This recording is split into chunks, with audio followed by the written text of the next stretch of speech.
السلام عليكم ورحمة الله. الحمد لله.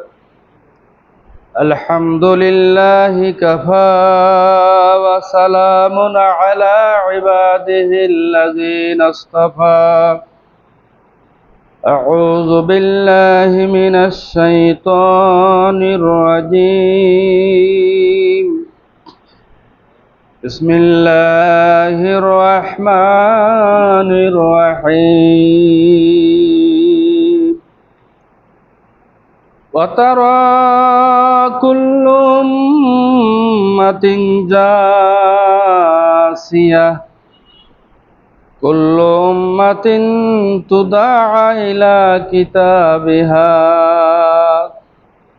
اليوم تجزون ما كنتم تعملون.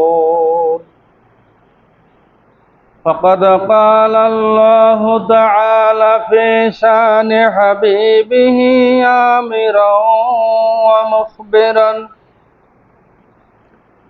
إن الله وملائكته يصلون على النبي يا أيها الذين آمنوا صلوا عليه وسلموا تسليما. اللهم صل على سيدنا مولانا محمد وعلى آل سيدنا مولانا محمد. قبر بيت كل الناس داخلون موت كاس كل الناس شاربون. اللهم صل على سيدنا مولانا محمد وعلى آل سيدنا مولانا محمد. الصبح بدا من طلعته والليل دجى من وفرته. اللهم صل على سيدنا مولانا محمد وعلى آل سيدنا مولانا محمد.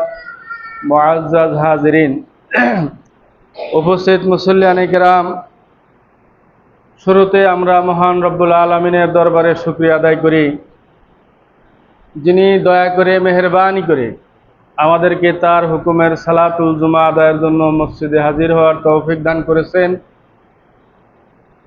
সেই মহান রব্বুল ইজ্জাতের দরবারে আমরা কালেমাতুশ শুকর উচ্চারণ করি, আলহামদুলিল্লাহ।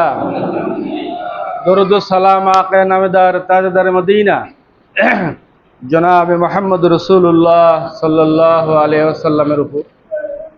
সম্মানিত উপস্থিতি, আপনারা সকলে কেমন আছেন? আলহামদুলিল্লাহ।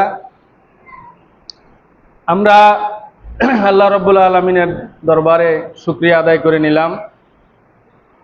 আমরা আজকে যে মাসটিতে অবস্থান করছি, এই মাসের নাম হচ্ছে আরবি জুলকদ মাস বা জিলকদ মাস। আজকে জিলকদ মাসের 3 তারিখ। এরপরে আসছে জিলহজ মাস, হজের মাস। সম্মানিত হাজিরিন, আজকে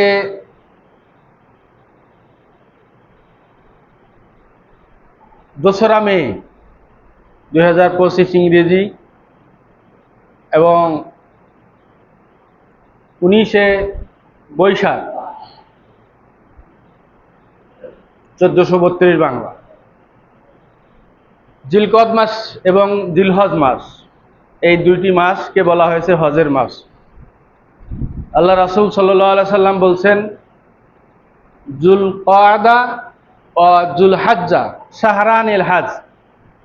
জুল কদ এবং জুল হজ মাস হচ্ছে হজের মাস। আপনারা জানেন যে ইসলামের পূর্ব যুগেও বা ইসলামের প্রথম যুগেও কয়েকটা মাস যুদ্ধ বিগ্রহ করা কি ছিল? নিষেধ ছিল।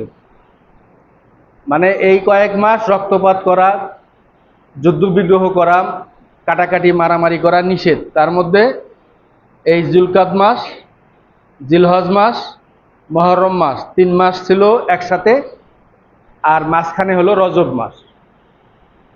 এই মাসগুলাকে বলা হয় আরবাআতু হুরুম, মানে হেরেম মাস বা হারাম মাস। কি হারাম? রক্তপাত হারাম, মারামারি হারাম, যুদ্ধ বিগ্রহ হারাম। এই 4 মাসে কি করা হতো?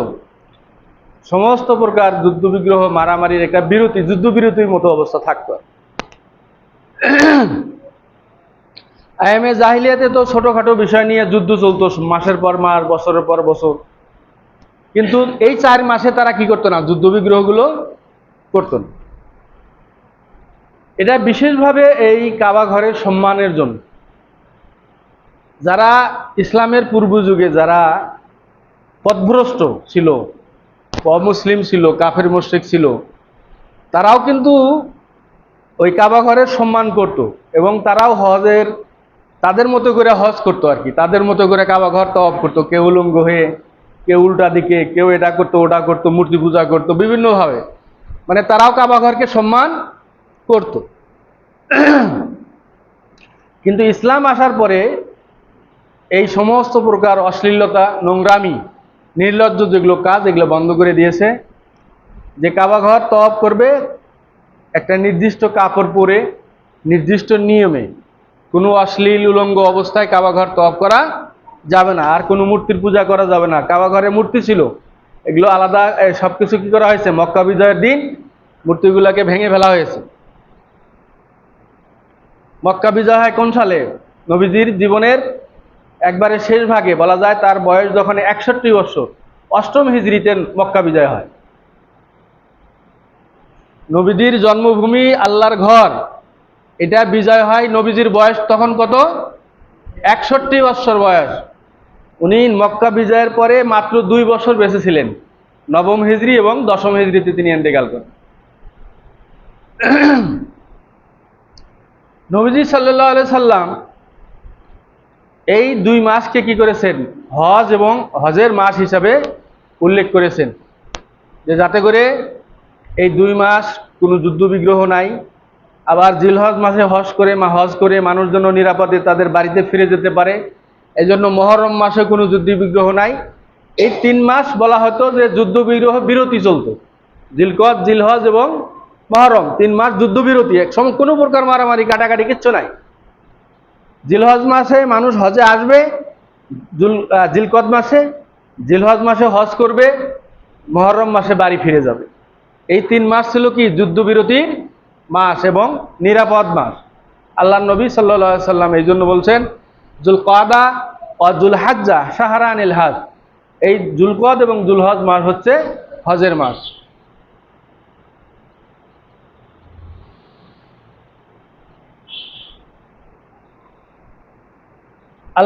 আল্লাহ রাব্বুল আলামিন কোরআনে কারিম হাকিমের মধ্যে বর্ণনা করেছেন যে মানিস্তাতা ইলাইহি সাবিলা, যে ব্যক্তি বা যার এই কাবা ঘর পর্যন্ত সফর করার মতো ক্ষমতা আছে, শারীরিক সুস্থতা আছে, অর্থনৈতিক সচ্ছলতা আছে, তার জন্য কাবা ঘর কি করা? তওয়াফ করা, কাবা ঘর মানে হজ করা, তার জন্য বাইতুল্লাহর হজ করা হলো ফরজ।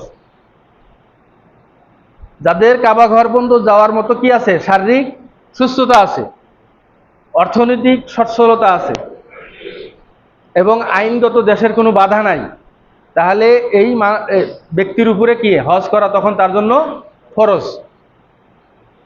আসলে আমরা ভালো করে একটু যদি হিসাব করে দেখি, আমাদের অনেকের উপরে হজ ফরজ। আপনার যদি বৎসরে খাওয়ার মতো, মনে করেন আপনার 10 বিঘা জমি আছে, কিন্তু আপনার 2 বিঘা জমি হলেই আপনার যে আবাদটা হয় এর দ্বারা আপনার বছরের খাবার হয়। অন্য টুকটাক যেটা আয় আছে তার দ্বারা বার্ষিক কি হয়, বাজার খরচের টাকা হয়ে যায়। আপনার কাছে আর নগদ টাকা নাই। আপনি হয়তো ভাবতেছেন যে আমার উপর হজ ফরজ না, আপনার উপর হজ ফরজ। আপনার 2 বিঘা জমি হলে যে ঘরের খাবার হয়, বাকি 8 বিঘা কি আপনার বেশি না? বাকি 8 বিঘা আপনার বেশি কিনা? এখান থেকে আপনি বেচে হোক, অন্য কোনোভাবে হোক, লিজ দিয়ে হোক, আপনার টাকা সংগ্রহ করে আপনাকে হজ করতে হবে। আপনার উপর হজ ফরজ। কোনো মানুষ মনে করতেছে আমার একটা দোকান আছে বা 2টা দোকান আছে, একটা দোকানের আয় দিয়ে আপনার সংসার চলে, আর একটা দোকানের আয় দিয়ে আস্তে আস্তে আপনি সঞ্চয় করতেছেন। আস্তে আস্তে সঞ্চয় না, বরঞ্চ আরো অন্য কোনোভাবে ওই আপনার সঞ্চয় আরো বাড়াইয়া টাকা পয়সা সংগ্রহ করে আপনাকে আপনার উপরে হজ ফরজ। কিন্তু আপনি চিন্তা করতেছেন 2টা দোকান আছে কিভাবে 3টা করা যায়, 2টা বাড়ি আছে কিভাবে 3টা করা যায়, 2 বিঘা জমি আছে কিভাবে 5 বিঘা করা যায়। আপনার প্ল্যান হলো এটা। আপনার তো কিয়ামত পর্যন্ত টাকা জোগাড় হবে না। হজের টাকা কি আপনার জোগাড় হবে? হবে না। আপনার তো হজের কোনো প্ল্যান নাই। আপনার প্ল্যান হলো যে পাশের জমিটা কেনা লাগবে, যে জমিটা আমার এখন আছে তার পাশের জমিটা আমার কেনা লাগবে, ওইটার জন্য টাকা জমা করতেছে। অথবা বাড়ির পাশে একটা জমি বিক্রি করতেছে, আপনি তাড়াহুড়া করে টাকা জোগাড় করে ওইটা কিনে নিতেছেন। কিন্তু আপনার উচিত ছিল যে আমার ঘরের ধান, যেটুকু ধান হলে ঘরের ফসল হলে আমার বছরের খরচ হয়ে যায়, এর বাইরে যদি আমার কোনো জমি থাকে তাহলে সেটা বিক্রি করে হলেও আমাকে হজ করতে হবে। এটাই আপনার উপরে হজের ফল। তো এইভাবে যদি কোনো মানুষ হিসাব করে তাহলে মানিস্তাতা ইলাইহি সাবিলা, তাহলে আল্লাহর ঘর যাওয়া পর্যন্ত তার সমর্থ হয়ে যায়। এখন বর্তমান এই বছরে এখন কত ঘোষণা হবে আমি জানি না, মানে সামনের বছর আর কি। এই বছরের হজ ফ্লাইট তো শুরু হয়ে গেছে। 4,78,80, 4,90,000, মানে 5 লাখের মধ্যেই এবারের হজটা সম্পাদিত হচ্ছে। আল্লাহ চাহে তো যদি টিকিটের মূল্য আরো কমে, হয়তো আগামী বছর সম্ভবত আরো কমতে পারে।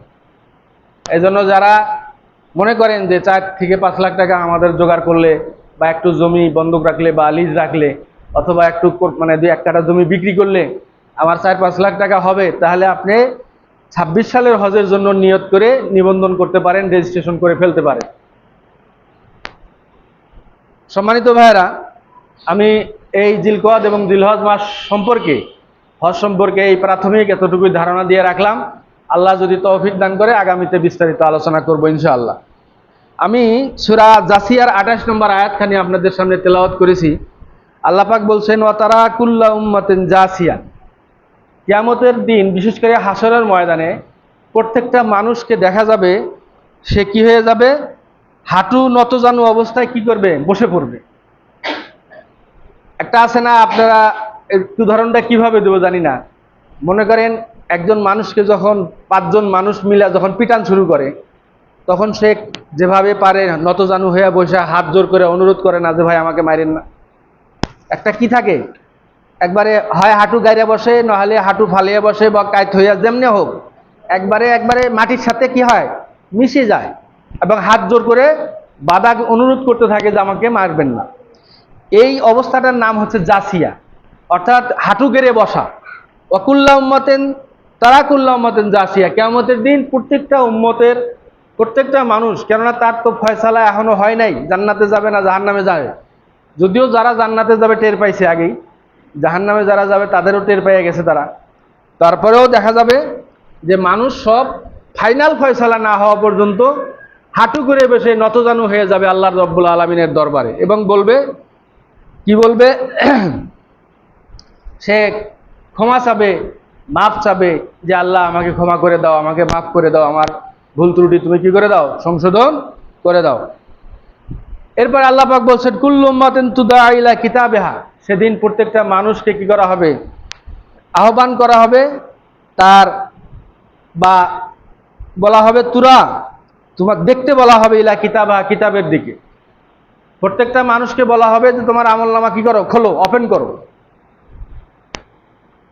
তোমার আমলনামা টিকিট না, আমলনামাটা কি টিকিট। বলছে তোমার টিকিট কি করো, খুলে ওপেন করো এবং ওটা পড়ে দেখো। অন্য আয়াতে আল্লাহ পাক বলছেন ইকরা কিতাবাকা, তোমার আমলনামা তুমি পড়ে দেখো। কাফা বিনাফসিকা আল-ইয়াওমা আলাইকা হাসিবা, আজকে তোমার হিসাব নেওয়ার জন্য তুমি যথেষ্ট। ওই আমলনামার মধ্যে দেখতে পাবা কোন পৃষ্ঠার মধ্যে কি কাজ করছো তুমি, সব ওখানে লিপিবদ্ধ আছে। নামাজ পড়ছো লেখা আছে ছবি সহ, রোজা রাখছো লেখা আছে, কাউকে ঠকাইছো ওজনে কম দিয়া ওটাও লেখা আছে, কারো জমির আল খেলছো ওটাও লেখা আছে, পরনারীর দিকে তাকাইছো চুপ করে ওটাও লেখা আছে, বাদ নাই কিছু। মানুষ সেদিন আশ্চর্য হয়ে জিজ্ঞেস করবে মা লিহাযাল কিতাব লা ইউগাদিরু সগীরাতান ওয়ালা কাবীরাতান ইল্লা আহসাহা, কয় এটা কি আজব কিতাব, এটা কি আশ্চর্য ধরনের কিতাব। লা ইউগাদিরু সগীরাতান, একটা ছোট গুনাহও লেখা বাদ করে নাই, ওয়ালা কাবীরাতান, কোন একটা বড় গুনাহও লেখা বাদ করে নাই। যেটা এমন একটা আজব কিতাব আমলনামা, যে যার মধ্যে একটা ছোট গুনাহ একটা বড় গুনাহ কোনো কিছুই লেখা কি করে নাই, বাদ করে নাই, সব লেখা আছে। আল ইয়াউমা তুজজাউনা বিমা কুনতুম তা'মালুন, আল্লাহ পাক বলবেন আজকে তোমরা যা আমল করেছো সেই আমল অনুযায়ী তোমাদেরকে বিনিময় প্রদান করা হবে। সেই আমল অনুযায়ী তোমাদেরকে যা যা প্রদান করে হবে। তুমি যদি জান্নাতি আমল করে থাকো তাহলে তোমাদেরকে জান্নাতি দেওয়া হবে, তুমি যদি জাহান্নামী আমল করে থাকো তোমাকে জাহান্নামে আযাব তোমাকে আজকে ভোগ করা হবে। আজকে কারো প্রতি জুলুম করা হবে না। 281 নম্বর আয়াত সূরা আল বাকারার 281 নম্বর আয়াত, কোরআনে কারিমের সর্বশেষ আয়াত। জিবরাইল আলাইহিস সালাম আল্লাহর নবীর কাছে এই আয়াতটা নিয়ে সর্বশেষ ওহী নিয়ে এসেছিলেন, এরপরে আর পৃথিবীতে ওহী নিয়ে আসেন নাই, অন্য কাজে আসছিলেন। সেই আয়াতটা কি? সেই আয়াতটা হচ্ছে ওয়াত্তাকু ইয়াওমান তুরজাউনা ইলাল্লাহি সুম্মা তুওয়াফা কুল্লু নাফসিম মা কাসাবাত ওয়া হুম লা ইউযলামুন। এটাই হচ্ছে আল্লাহ রাব্বুল আলামিনের পক্ষ থেকে কোরআন মজিদকে খাতামা বিল খায়ের করা হয়েছে, খতম করে দেওয়া হয়েছে।